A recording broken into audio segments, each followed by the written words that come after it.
Chapter 4. Moreover he made an altar of brass, 20 cubits the length thereof, and 20 cubits the breadth thereof, and 10 cubits the height thereof. Also he made a molten sea of 10 cubits from brim to brim, round in compass, and 5 cubits the height thereof, and a line of 30 cubits did compass it round about. And under it was the similitude of oxen, which did compass it round about, 10 in a cubit, compassing the sea round about. 2 rows of oxen were cast when it was cast. It stood upon 12 oxen, 3 looking toward the north, and 3 looking toward the west, and 3 looking toward the south, and 3 looking toward the east.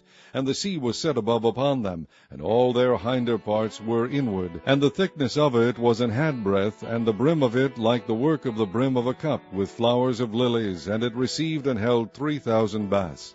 He made also 10 lavers, and put 5 on the right hand, and 5 on the left, to wash in them such things as they offered for the burnt offering, they washed in them. But the sea was for the priests to wash in.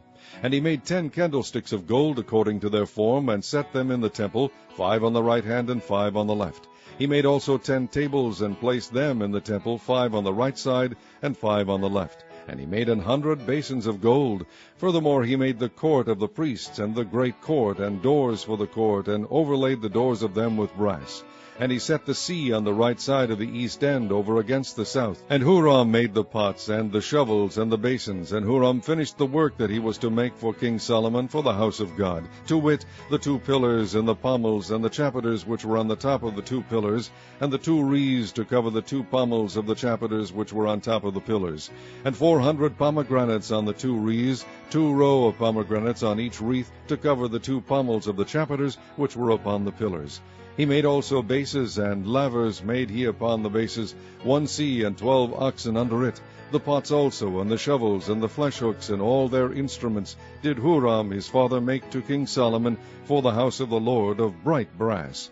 In the plain of Jordan did the king cast them, in the clay ground between Succoth and Zeredathah. Thus Solomon made all these vessels in great abundance, for the weight of the brass could not be found out. And Solomon made all the vessels that were for the house of God, the golden altar also, and the tables whereon the shewbread was set, moreover the candlesticks with their lamps, that they should burn after the manner before the oracle of pure gold.